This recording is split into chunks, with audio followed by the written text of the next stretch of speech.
Hi guys, this is Joel from the Sports Office. Starting in 2012, there will be some key changes to the way athletes are funded to attend national championships. We've made this short video to outline some of the key differences for 2012 and beyond.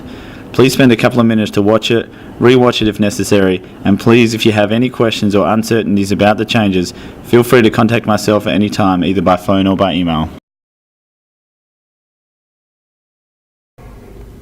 Hello everyone, this is Gary Lees, Chief Executive Officer for Wheelchair Sports Western Australia.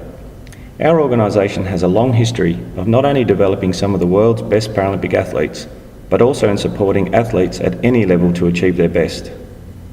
One key component of this athlete support is through direct financial assistance for athletes competing in national championships and national leagues. It is well recognised that sport for athletes with a disability can be very expensive, and therefore this association raises funds to ensure that an individual's financial situation is no barrier to participation. As such, any athlete who is selected to represent Western Australia at a national level is provided a significant level of financial support to help cover their cost of entry fees, airfares, accommodation and uniforms. Over the years, the level of financial support provided to athletes has fluctuated depending on the current financial position of the organisation. And for 2012, there is the opportunity for athletes to receive as much as 80% of their costs to be covered by Wheelchair Sports WA. In return for this investment in our top level athletes, there is an expectation that these athletes are active participants in this association to help support fundraising efforts, provide assistance for new developing athletes, attending social and recreation events, and being role models for all members of this association. Over the years, this athlete support has been the cornerstone for the success of this association. However, in recent times, this has begun to fall away. It is vitally important that the strong organisational culture that this association has developed over the past 50 years continues for the next 50, and this is one of the main reasons for the new athlete agreement, which has been developed with the input from athletes and coaches from across a range of sports, as well as parents, staff and board members.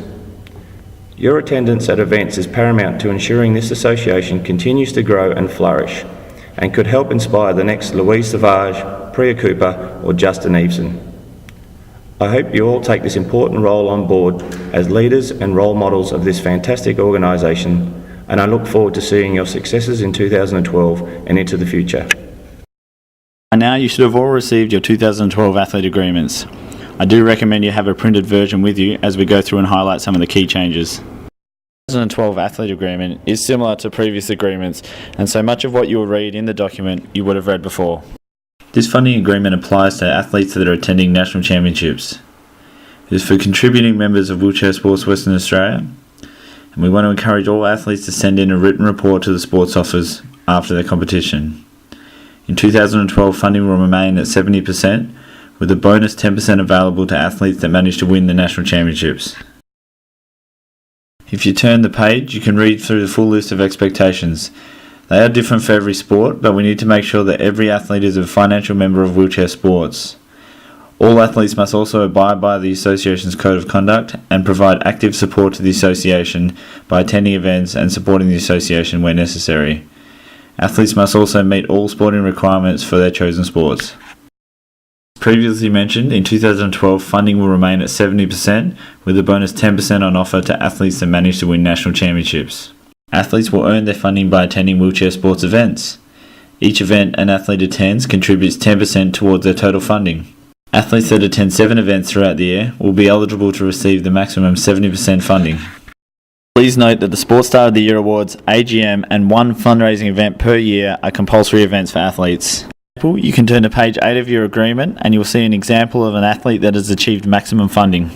Every athlete seeking funding from the association will be required to fill in a similar checklist of events at the end of every season. If you turn to the final page of your athlete agreement, there is a blank checklist for athletes, along with a list of example events that athletes may choose to attend. The rest of the agreement is similar to previous years. Athletes must still abide by the association's code of conduct and fill in all the necessary paperwork contained within this document. This includes details about competitions, a basic training schedule and a basic budget. Please be as detailed as possible when filling out this information, as it is important. The final difference with athlete funding is in regard to invoicing. Regardless of when your competition takes place throughout the year, you will be invoiced in December.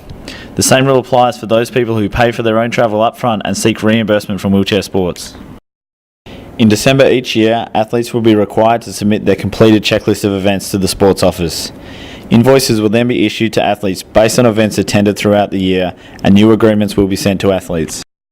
All agreements will need to be returned to the sports office in January each year. I hope this video has been of help, and please remember the 3 key changes to athlete funding for 2012. Funding will remain at 70% for 2012, but a bonus 10% of funding will be available for winners of national championships. Attendance and events will directly affect the level of funding that athletes receive.